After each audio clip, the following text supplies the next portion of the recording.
sejahtera, anda sedang menonton slot pentaksiran bilik darjah ataupun lebih dikenali sebagai slot PBD di Didik TV KPM bersama dengan saya, Sean Stevens selaku pengacara anda. Dan program ini khas untuk guru-guru untuk mendapatkan contoh serta mendapatkan inspirasi berkenaan dengan pelaksanaan pentaksiran bilik darjah. Tetapi sebelum kita teruskan, jom kita tengok profil guru.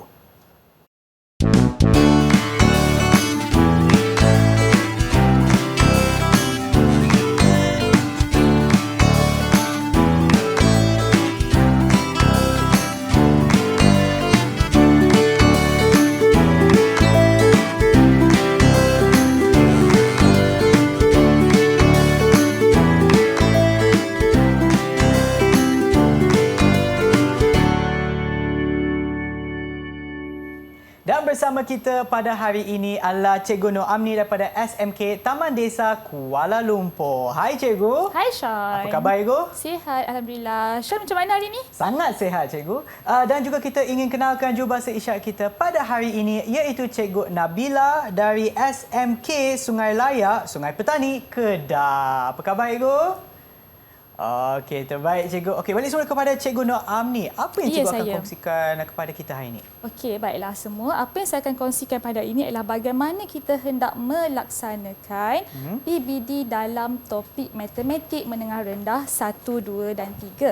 Okey, baiklah. Tapi sebelum tu, kita pergi terlebih dahulu kepada slide yang pertama. Okey, kita lihat apakah saya akan terangkan dulu apakah matlamat KSSM matematik bagi menengah rendah dan juga menengah atas. Okey, antara yang pertama adalah membentuk individu yang berfikrah matematik, iaitu individu yang berpemikiran matematik, kreatif dan inovatif serta berketerampilan, dan juga matlamat KSSM matematik adalah untuk membentuk individu yang dapat mengaplikasikan pengetahuan dan kemahiran matematik secara berkesan dan bertanggungjawab dalam menyelesaikan masalah dan membuat keputusan berlandaskan sikap dan nilai agar berupaya menangani cabaran dalam kehidupan harian selaras dengan perkembangan sains dan teknologi dan cabaran abad ke-21. Okay. Baiklah, kita lihat apakah ciri-ciri utama dalam pentaksiran bilik darjah. Okay. Antara ciri-ciri adalah sentiasa bersistem, boleh menggunakan pelbagai kaedah, dirancang oleh guru, menggalakkan pentaksiran kendiri dan pentaksiran rakan sebaya, berasaskan kriteria secara formatif dan sumatif, dan juga guru boleh membuat tindakan susulan. Ciri yang seterusnya adalah menekankan perkembangan individu dan juga dapat mengesan perkembangan murid secara menyeluruh.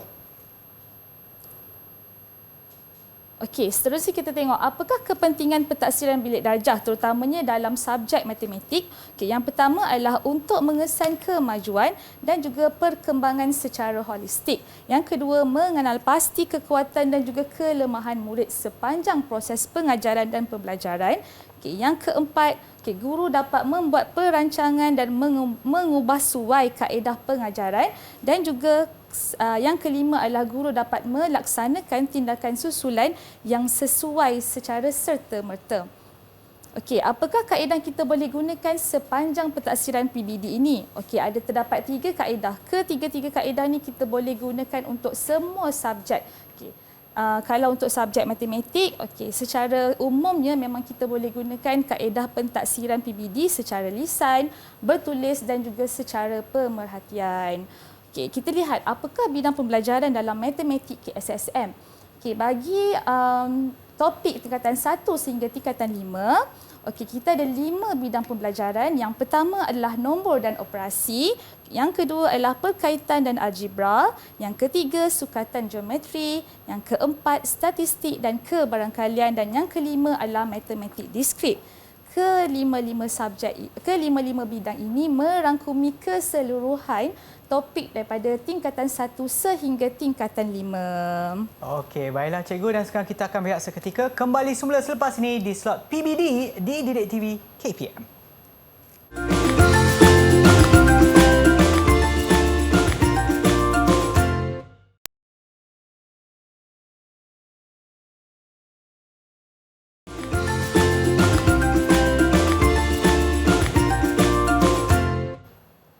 kembali menonton slot pentaksiran bilik darjah ataupun slot PBD di Didik TV KPM di mana cikgu ataupun guru penyampai akan kongsikan berkenaan dengan PBD dalam matematik tingkatan 1, 2 dan 3. Baiklah cikgu, jom kita teruskan.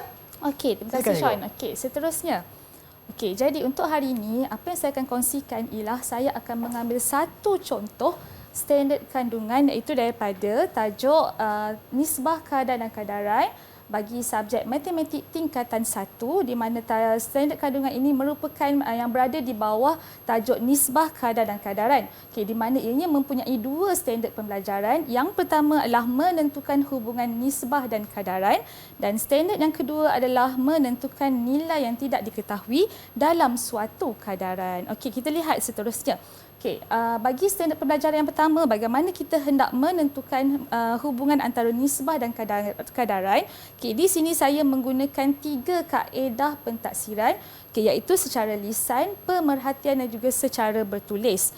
Seterusnya, okey, cadangan aktiviti. Okey, secara lisan dan pemerhatian, okey, saya akan sentiasa sepanjang proses aktiviti tersebut, okey, saya akan sentiasa bertanyakan soalan secara lisan dan juga mengajukan beberapa soalan kepada murid, okey, supaya murid sentiasa cakna. Okey, hari ini cikgu nak buat pentaksiran. Jadi sebagai seorang guru, okey, kita seharusnya sentiasa memberikan ingatan kepada murid. Okey, hari ini saya akan buat pentaksiran. Okey, jadi murid tahu dan cakna, oh hari ini cikgu nak mentaksir. Jadi hari ini saya harus buat satu aktiviti itu dengan lebih sempurna. Okey, cadangan aktiviti bagi aktiviti untuk mentaksir secara bertulis. Okey, saya mencadangkan satu aktiviti penerokaan. Okey, di mana aktiviti penerokaan ini adalah yang dicadangkan seperti dalam buku teks. Okey, di mana kalau kita selidik dan teliti buku teks matematik, kebiasaannya dia akan dicadangkan beberapa aktiviti supaya murid sentiasa dapat mengetahui konsep asas matematik tersebut. Okey, cadangan aktiviti yang kedua adalah saya akan mengagihkan lembaran kerja. Okey, ini merupakan aktiviti penerokaan yang telah dicadangkan dalam buku teks, okey, di mana tujuannya adalah untuk menentukan hubungan antara nisbah dan kadaran. Okey, baiklah, seterusnya kita akan saksikan tayangan video bagi aktiviti penerokaan yang pertama.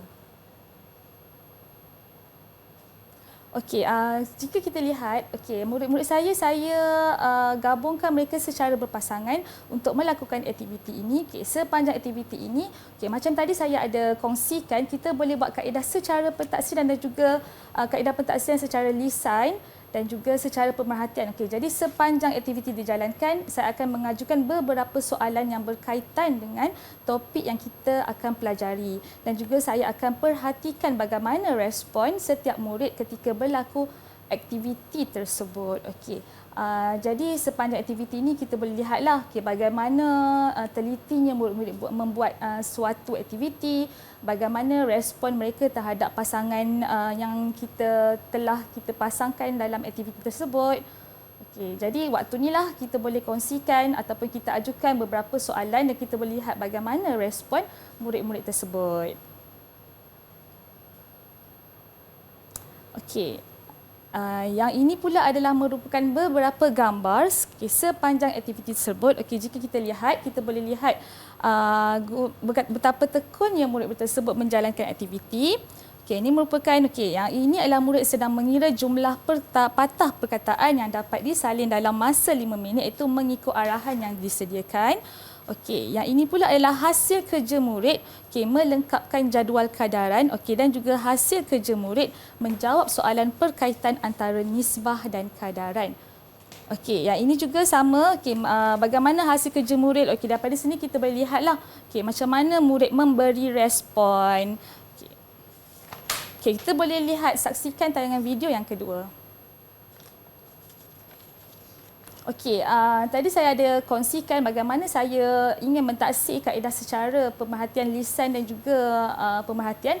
Okey, setelah selesainya melakukan aktiviti tersebut, murid dia akan menjawab beberapa soalan yang berkaitan dengan topik yang kita dah belajar. Okey, jadi di sini ada sedikit pergerakanlah, murid akan bergerak untuk menampal dan juga untuk menunjukkan hasil jawapan mereka masing-masing. Okay, daripada sini saya akan bergeraklah.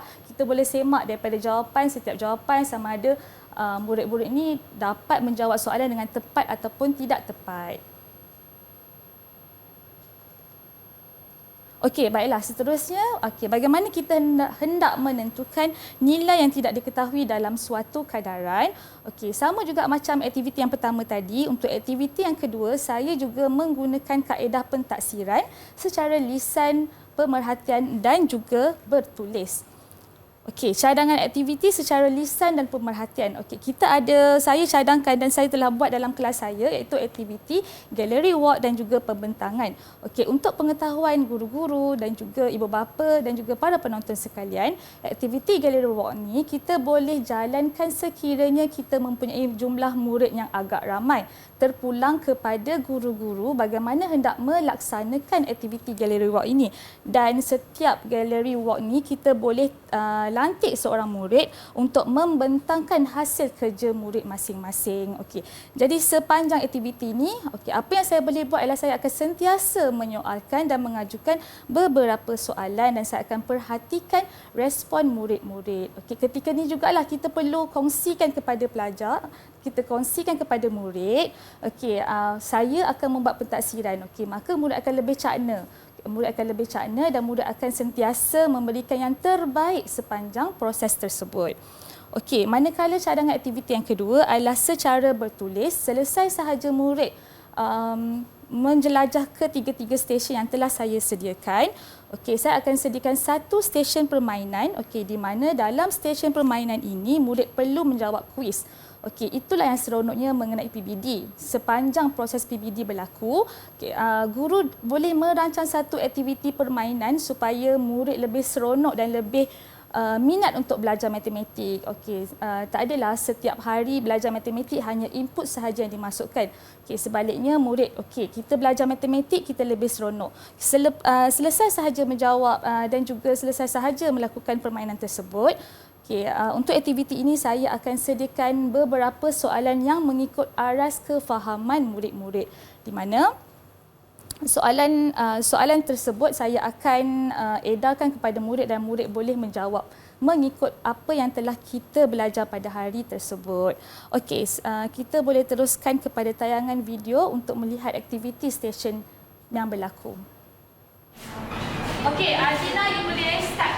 Okey, so saya akan menerangkan tentang kaedah unitary. So kaedah unitary bermaksud mencari nilai bagi satu unit. Okey, mungkin awak tak faham sangat kan? So kita kena buat soalan untuk memantapkan pemahaman kita. So 25 orang pemain bagi satu pasukan. So untuk cari dua pasukan kita kena darablah 2. So 25 darab 2. Siapa boleh bagi jawapan? Okey, Gavin? 50. 50 tu apa? 50 tu. Ya, okey. So, bagi dua pasukan, jumlah orang pemain adalah 50. So, faham tak? Faham tak? Faham. Hari ini saya akan mengajar apa itu kaedah kadaran. Terdapat 200 orang pemain dalam 8 pasukan tapi yang menyertai suatu kelima sukan. Tentukan bilangan pemain dalam 2 pasukan jika setiap pasukan mempunyai bilangan yang sama. Sekarang saya akan berikan kepada Natuna untuk siapkan jawapan tersebut. So atas pun 200 bahagi 4. So 200 bagi 4 berapa? 50. Betul. So 200 bagi 4 ialah 50 orang. Itulah kaedah kadaran.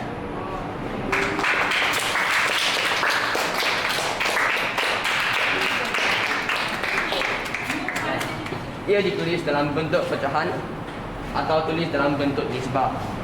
Ia lebih kurang dengan apa yang Nasrullah buat, itu iaitu kaedah kadaran. Kami akan tulis dua pasukan kat bawah dan ini ialah X, iaitu jawapan yang kami perlu cari. X ialah 400. Untuk dapat X, 8 perlu pindah kat sini. So dia jadi bahagi. So 400 bahagi 8 kami dapat 50. Iaitu cara darab silang. Thank you. Okey, baiklah, dapat lihat tadi tayangan video. Okey, jadi setiap bila berlakunya pembentangan daripada wakil setiap kumpulan, ketika itu saya akan melakukan pentaksiran secara pemerhatian. Okey, baiklah. Ini adalah antara gambar-gambar ketika mereka melakukan hasil kerja, iaitu ini merupakan pembentangan hasil kerja murid. Okey, bagaimana mereka menunjukkan hasil kerja mereka dalam setiap kumpulan. Okey, pembentangan hasil kerja murid juga. Okey, kita dapat lihat daripada gambar ini bagaimana seorang murid sebagai wakil dapat menerangkan kepada rakan sebaya bagaimana kaedah itu digunakan untuk menyelesaikan satu soalan penyelesaian masalah. Okey, selesai sahaja ketiga-tiga stesen tersebut, mereka akan beralih kepada macam saya kongsikan tadi, iaitu stesen permainan. Okey, di mana stesen permainan ni saya dah sediakan soalan pelbagai aras untuk meningkatkan aras kefahaman setiap pelajar, dan yang tertera di kaca TV adalah merupakan antara hasil jawapan murid ketika menjawab soalan kuis dalam permainan. Ketika ini kita boleh lihat dan saya akan nilailah. Okey, murid yang berjaya menjawab boleh mencapai tahap kefahaman yang kita tentukan sepanjang aktiviti dijalankan. Okey, ini juga merupakan hasil jawapan murid ketika menjawab soalan kuis dalam permainan. Okey, sepanjang proses tersebut kita akan sentiasa menilai tahap kefahaman murid. Okey, macam saya katakan tadi, sebelum kita mulakan pentaksiran, kita sentiasa ingat kepada murid. Oh, murid-murid sekalian, hari ini saya akan buat satu pentaksiran. Maka murid-murid akan sentiasa menunjukkan respon yang baik. Jika mereka masih lagi keliru dengan aktiviti kita, mereka akan sentiasa bertanyakan kepada rakan sebaya atau boleh bertanyakan soalan kepada guru yang mengajar. Baiklah cikgu, dan itulah dia contoh-contoh yang dilaksanakan oleh cikgu, dan harap-harap ini memberi inspirasi kepada guru-guru yang menonton sekarang untuk dalam pelaksanaan pentaksiran bilik darjah. Dan sekarang kita akan berehat seketika, kembali semula selepas ini di Didik TV KPM.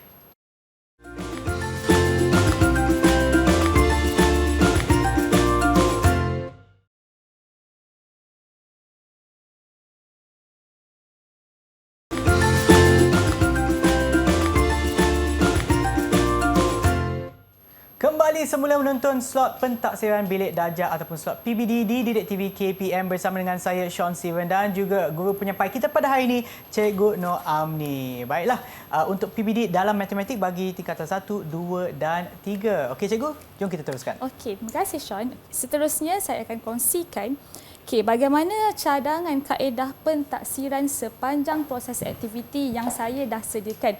Kalau tadi saya dah kongsikan apa aktiviti, sekarang saya akan kongsikan bagaimana kita ingin merekodkan pentaksiran kita telah lakukan sebentar tadi. Okey, antaranya adalah instrumen pentaksiran secara pemerhatian dan lisan.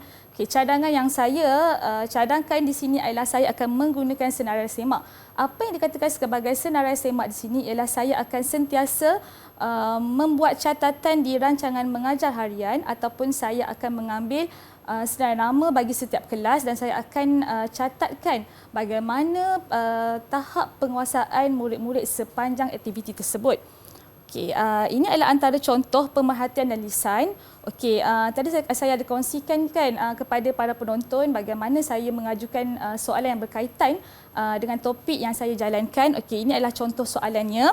Okey, saya akan tanya murid apakah maksud kadaran. Maka murid secara sukarela akan menjawab, okey, yang apakah maksud kadaran. Manakala saya akan ajukan juga apakah persamaan dan perbezaan antara nisbah dan kadaran. Ketika itu kita akan melihat bagaimana respon murid. Adakah murid perlukan bantuan daripada rakan untuk menjawab soalan ataupun murid boleh mengeluarkan dan juga menjawab maksud-maksud tersebut dengan menggunakan ayat sendiri. Okey, seterusnya bagaimana contoh instrumen pentaksiran secara bertulis? Okey, sama juga macam tadi. Okey, pentaksiran secara lisan, pemerhatian dan juga bertulis, kita hanya boleh mencatat di dalam rancangan mengajar harian. Kalau macam tadi, okey, ini adalah antara contoh soalan yang saya sediakan mengikut pelbagai aras kefahaman.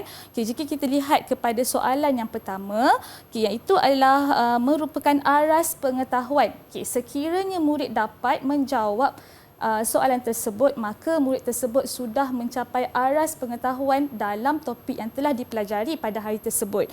Manakala contoh soalan yang kedua adalah contoh 5 botol air mengandungi 950 ml air. Okey, di situ saya ingin menilai aras kefahaman murid, bagaimana murid dapat menggunakan pelbagai kaedah untuk mencari nilai yang kita inginkan dalam soalan tersebut. Okey, baiklah Sean. Okey, diingatkan untuk subjek matematik, seorang guru tidak boleh memberikan standard prestasi iaitu tahap pengesuaian secara keseluruhan. Okay, jika kita lihat kepada kaca TV masing-masing, standard prestasi ini hanya boleh diberikan setelah selesainya satu kelompok SP yang besar. Okey, maka aktiviti yang saya jalankan pada hari ini hanyalah meliputi iaitu hanyalah merangkumi 2 standard pembelajaran sahaja, maka saya tidak boleh memberikan tahap penguasaan secara keseluruhan. Tetapi sebaliknya, macam saya kongsikan sebentar tadi, saya akan membuat catatan di dalam rekod pengajaran harian supaya catatan tersebut akan saya gunakan di masa hadapan ataupun untuk saya gunakan bagi merancang tindakan yang saya boleh lakukan selepas selesainya proses PDP. Okey, kebiasaannya ramai guru-guru dan juga ibu bapa yang mungkin tersalah faham konsep PBD.